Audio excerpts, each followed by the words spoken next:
ഏറ്റവും മഹത്വമേറിയ ജോലികളിലൊന്നാണ് അധ്യാപനം. ഒരു നല്ല സമൂഹത്തെ വാർത്തെടുക്കുന്നതും ഉയർന്ന മൂല്യങ്ങളും അറിവുള്ളവരുമായ ഒരു തലമുറയെ സൃഷ്ടിക്കുന്നതും അധ്യാപകരാണ്. എന്നാൽ അവരുടെ ജീവിതത്തിൽ വീഴ്ചകൾ സംഭവിച്ചാൽ അതൊരു സമൂഹത്തെ മുഴുവൻ ഇരുട്ടിലേക്ക് തള്ളിവിടാം.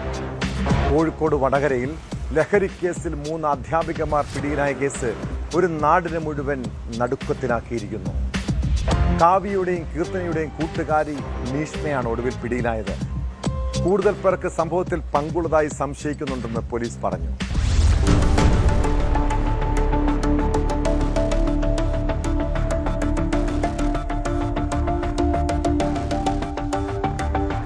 കേസിൽ നേരത്തെ പിടിയിലായ അധ്യാപികമാരിൽ നിന്ന് ലഭിച്ച വിവരങ്ങളുടെ അടിസ്ഥാനത്തിൽ നടത്തിയ അന്വേഷണത്തിലാണ് നീഷ്മയും പിടിയിലായത്. റിമാൻഡിൽ കഴിയുന്ന കീർത്തനയും കാവ്യയുമായി അടുത്ത ബന്ധം പുലർത്തിയിരുന്ന ആളാണ് നീഷ്മ. ക്ലാസുകൾക്കും ഔദ്യോഗിക ആവശ്യങ്ങൾക്കുമായി മൂവരും ഒരുമിച്ചാണ് BRCയിൽ എത്തിയിരുന്നത്. നേരത്തെ ഈ കേസിൽ പിടിയിലായ പേരാമ്പ്ര BRCയിലെ സ്പെഷ്യലിസ്റ്റ് അധ്യാപിക കീർത്തനയെയും ചെരുവാളൂർ സ്കൂളിലെ അധ്യാപിക കാവ്യയെയും സർവീസിൽ നിന്ന് പിരിച്ചുവിട്ടിരുന്നു. അന്വേഷണം തന്നിലേക്ക് കൂടി എത്തുമെന്ന് അറിഞ്ഞതോടെ നീഷ്മ ഏതാനും ദിവസങ്ങളായി ജോലിയിൽ നിന്ന് വിട്ടുനിൽക്കുകയായിരുന്നു. പേരാമ്പ്രയിൽ MDMAയുമായി യുവാവ് പിടിയിലായതോടെയാണ് സംഭവങ്ങൾക്ക് തുടക്കം. ഇയാളിൽ നിന്ന് ലഭിച്ച വിവരങ്ങളുടെ അടിസ്ഥാനത്തിലാണ് കീർത്തന അറസ്റ്റിലായത്. അധ്യാപിക എന്ന പരിവേഷം മറയാക്കി വ്യാപകമായി MDMA വിറ്റഴിച്ച ഇവർ ലക്ഷങ്ങളുടെ സാമ്പത്തിക ഇടപാടുകൾ നടത്തിയതായി പോലീസ് അന്വേഷണത്തിൽ കണ്ടെത്തി. പ്രതികളുടെ ബാങ്ക് അക്കൗണ്ടുകളിൽ നിന്ന് ഇതിനുള്ള തെളിവുകളും ലഭിച്ചിട്ടുണ്ട്. കീർത്തന നൽകിയ വിവരങ്ങളുടെ അടിസ്ഥാനത്തിലാണ് കാവ്യയിലേക്ക് അന്വേഷണം നീണ്ടതും പിടികൂടിയതും. ലഹരി വസ്തുക്കൾ ആവശ്യപ്പെടുന്നവർ പണം ഇവരുടെ അക്കൗണ്ടുകളിലേക്ക് ഓൺലൈനായി അയക്കുകയാണ് പതിവ്.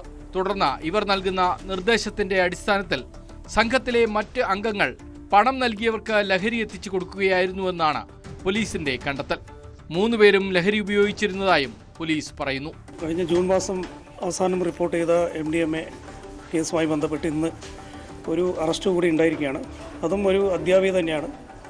അപ്പോൾ ഞങ്ങളുടെ അന്വേഷണത്തിൽ വ്യക്തമായ ഒരു കാര്യം എന്താണെന്ന് വെച്ചാൽ ഇവർക്ക് വലിയ ഒരു ഈ മയക്കുമരുന്ന് മാഫിയുമായി ബന്ധപ്പെട്ട ഒരു നെറ്റ്വർക്കിൽ അവർ അംഗമാണ് എന്നതിൽ യാതൊരു സംശയമില്ല. അപ്പോൾ അതുമായി ബന്ധപ്പെട്ട അന്വേഷണങ്ങൾ ഇങ്ങനെ നടന്നുകൊണ്ടിരിക്കുകയാണ്. അപ്പോൾ ബഹുമാനപ്പെട്ട കോഴിക്കോട് റൂറൽ ജില്ലാ പോലീസ് മേധാവിയുടെ നിർദ്ദേശപ്രകാരം പുതിയ ഒരു സ്പെഷ്യൽ ഇൻവെസ്റ്റിഗേഷൻ ടീം ഇതുമായി ബന്ധപ്പെട്ട് ഫോം ചെയ്തിട്ടുണ്ട്. അപ്പോൾ അതിൻ്റെ അന്വേഷണങ്ങൾ വളരെ ശക്തമായ രീതിയിൽ നടന്നുകൊണ്ടിരിക്കുകയാണ്. ഇനിയും കൂടുതൽ പ്രതികളുണ്ട് എന്നാണ് ഞങ്ങൾ മനസ്സിലാക്കിയിട്ടുള്ളത്. കടുത്ത സാമ്പത്തിക പ്രതിസന്ധിയിലൂടെ കടന്നുപോയിരുന്ന മൂവരുടെയും ജീവിതത്തിൽ അടുത്ത കാലത്തായി പ്രകടമായ മാറ്റങ്ങൾ കണ്ടിരുന്നതായി സഹപ്രവർത്തകർ പറഞ്ഞിരുന്നു. വാഹനമടക്കം വാങ്ങിയ ഇവർ ആഡംബര ജീവിതമാണ് നയിച്ചിരുന്നത്. സൂംബ പരിശീലകയായ കീർത്തന സർക്കാരിന്റെ ലഹരി വിമുക്ത പരിപാടികളിൽ സജീവമായി പങ്കെടുത്തിരുന്നു.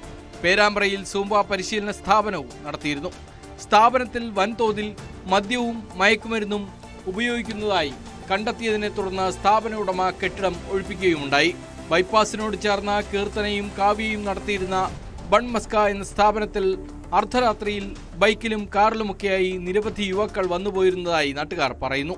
ചെമ്പ റോഡിലെ ഒരു ബിൽഡിങ്ങിൽ ഇവർ സൂംബ ട്രെയിനിങ് നടത്തിയിട്ടുണ്ടായിരുന്നു സ്ഥാപനം.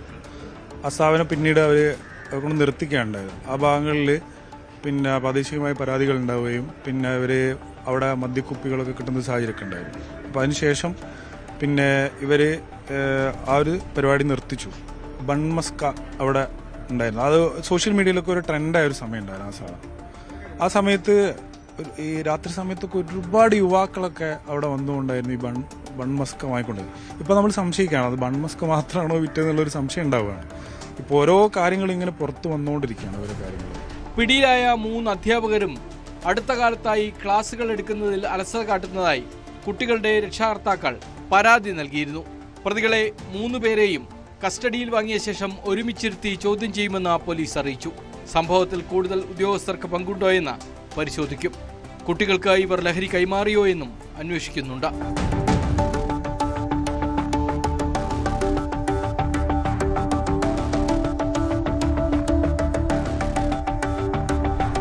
ന്യൂസ് 18 കോഴിക്കോട്.